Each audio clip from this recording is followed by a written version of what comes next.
A ver, imaginen esto por un momento. Son expertos en ciberseguridad. Detectan una falla gravísima, pero gravísima, en un sistema médico. ¿Hacen lo correcto? ¿No?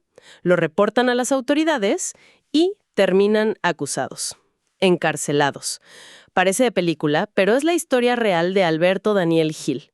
Alberto Gil, para quienes no lo conocen, es un hacker ético uruguayo experto en seguridad informática, también podcaster, escritor. Su caso fue un antes y un después. Fue la primera persona encarcelada en Uruguay por un delito informático. Y claro, esto sacudió al país. Puso sobre la mesa preguntas súper incómodas sobre qué tan preparados estamos, nuestros sistemas de justicia, para la era digital. Hoy vamos a meternos de lleno en su historia. Tenemos varias fuentes que detallan el incidente, las repercusiones, los valores de Gil, su visión actual. La idea no es solo contar qué pasó, sino entender por qué esta historia todavía resuena tanto. Temas cruciales hoy en día. Por un lado, la brecha alarmante de conocimiento tecnológico en el sistema judicial. Por otro, los dilemas éticos del hacking, ¿no? Incluso el hacking ético.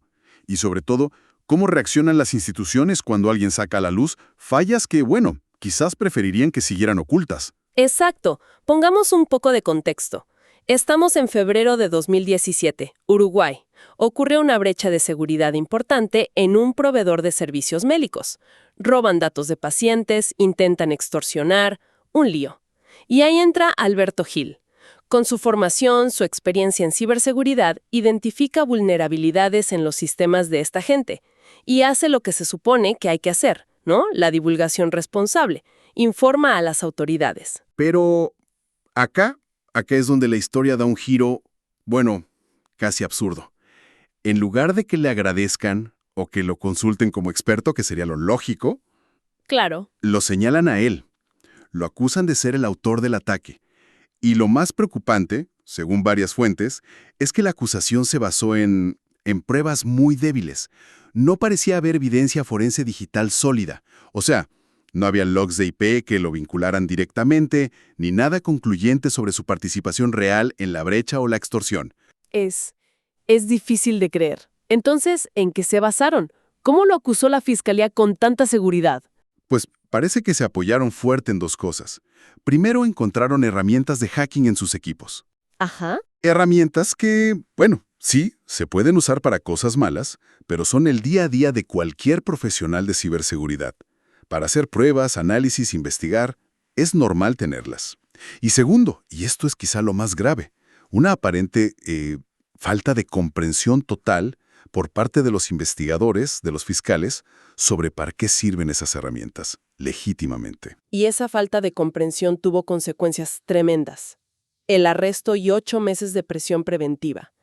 Una medida durísima, sobre todo si las pruebas eran tan flojas como parece. Y acá es donde la cosa se pone realmente inquietante. Hay una frase que se le atribuye a la situación que es demoledora. El juez y el fiscal apenas sabían que era una dirección IP. Más allá de si es literal una forma de describir el nivel, capta una desconexión brutal. Un sistema judicial juzgando delitos informáticos complejos. Sin entender lo básico. Exacto, sin entender ni los conceptos más elementales del mundo digital que tiene que regular.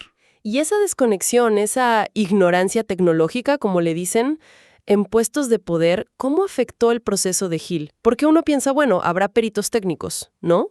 Sí, claro, es una buena pregunta. Suelen intervenir peritos, obvio, pero la interpretación final, las decisiones importantes, esas las toman fiscales y jueces. Si ellos no tienen una base mínima, la interpretación de un informe pericial puede distorsionarse, puede simplificarse peligrosamente. En el caso de Gil, parece que su propia experiencia se le volvió en contra.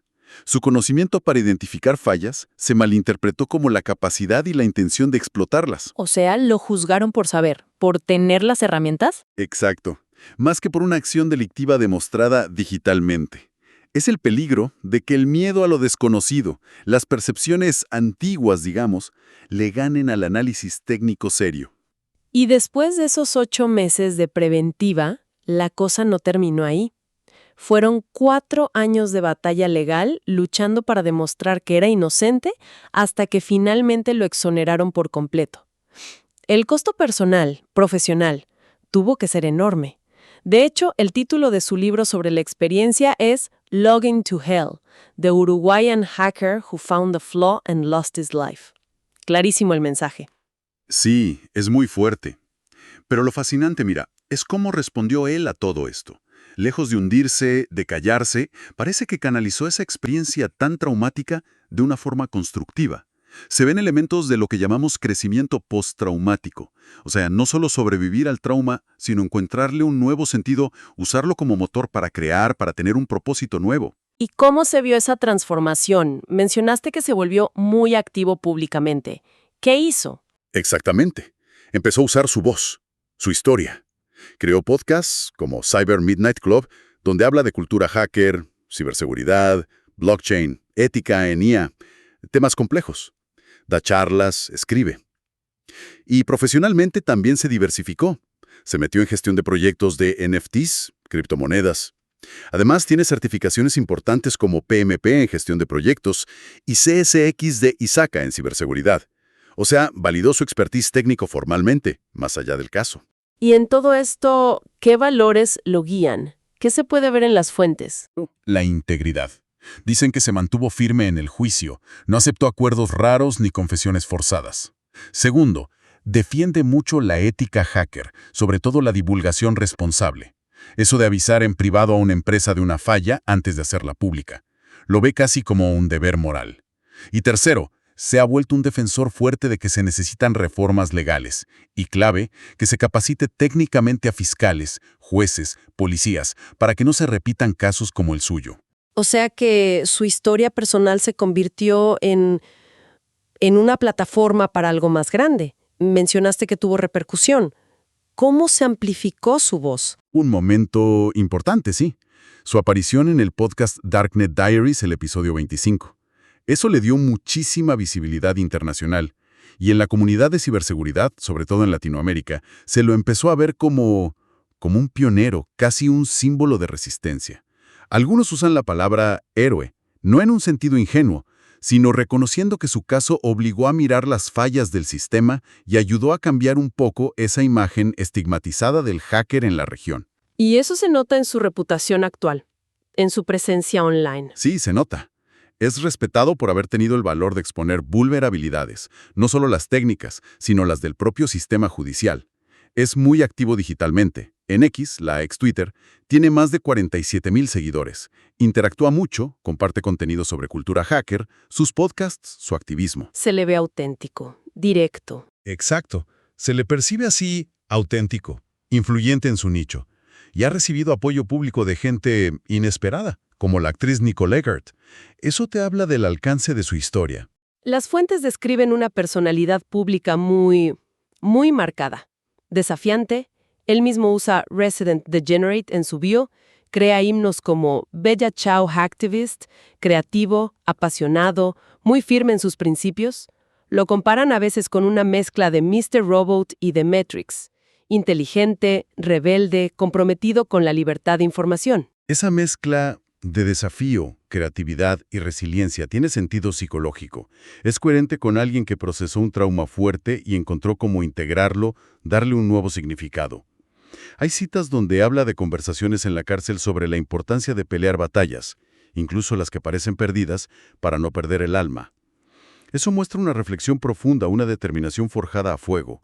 Y creo que es esa mezcla de rebeldía casi punk y una vulnerabilidad muy honesta lo que conecta tanto con la gente. Mencionas la vulnerabilidad, y es algo que las fuentes recalcan mucho. Dicen que practica una transparencia radical. Comparte abiertamente detalles del trauma, la lucha legal, las secuelas. ¿Qué efecto tiene esa apertura? Si lo pensamos en el contexto de la ciberseguridad, del hacking, que a menudo es todo secreto, anonimato, esa transparencia es muy potente. Al mostrar sus cicatrices, sus luchas internas, Hill crea un puente de confianza muy particular con su audiencia. Humaniza la figura del hacker, ¿sabes? Desafía los estereotipos negativos. Muestra a la persona real detrás del teclado. Entonces, esa autenticidad no es solo algo personal, sino que tiene una función casi estratégica. Podría verse así, sí. Su honestidad visceral, bueno, seguramente le permitió procesar su propia experiencia, reconstruir su vida, pero además le dio un impulso enorme al debate sobre las reformas legales, sobre la necesidad de entender la tecnología en la justicia. Demuestra que compartir la vulnerabilidad no es debilidad, puede ser una herramienta muy poderosa para desarmar el miedo y la ignorancia que rodean estos temas. La confianza que genera su franqueza se vuelve un activo para impulsar un cambio ético, un cambio sistémico. Hay una conexión final que hacen algunas fuentes que me pareció muy interesante.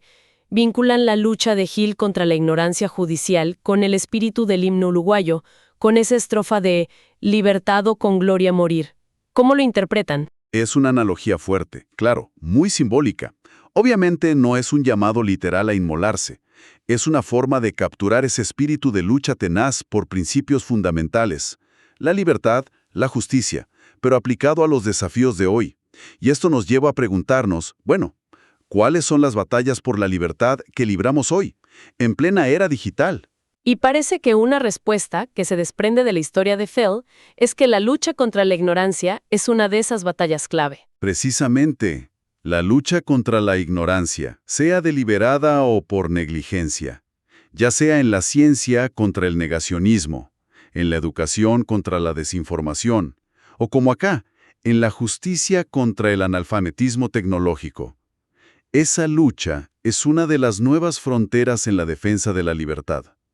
Como sugiere una de las fuentes, citando una idea más general, la verdadera libertad, individual y colectiva, no puede sobrevivir si la ignorancia tiene poder, si se sienta, digamos, en el banquillo del juez. Desde esa perspectiva, la gloria del himno no estaría tanto en el sacrificio, sino en el esfuerzo constante por construir un mundo donde el conocimiento se valore, donde la justicia esté informada, que pueda entender la complejidad de hoy. Exacto.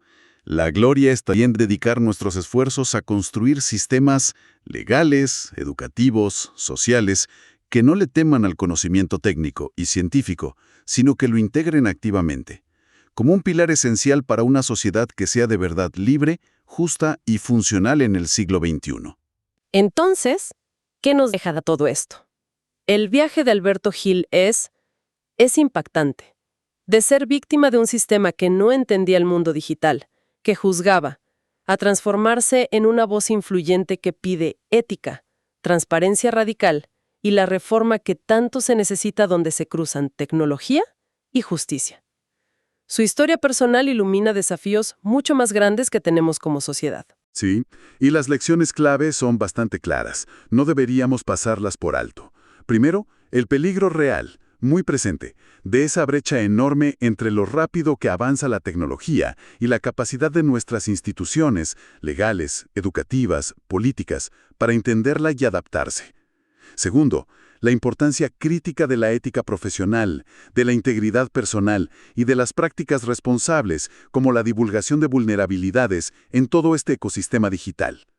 Y tercero, el poder inmenso de la resiliencia individual, no solo para sobrevivir a la adversidad, sino para convertirla en un motor de cambio social. Y esto nos deja con una reflexión final, ¿no? Casi una tarea pendiente. Frente a historias como la de Alberto Hill, ¿qué pasos concretos podemos dar como sociedad para asegurarnos de que nuestros sistemas legales, judiciales, no se queden atrás, que evolucionen con la tecnología para que la ignorancia no siga generando injusticias? Y más allá de las instituciones, ¿qué responsabilidad tiene la propia comunidad tecnológica en educar, en tender puentes, en ayudar a cerrar esa brecha de conocimiento? ¿Cómo podemos fomentar una cultura donde alertar sobre fallas críticas se vea y se proteja como un acto cívico valioso, y no como un riesgo personal que te puede destruir la vida?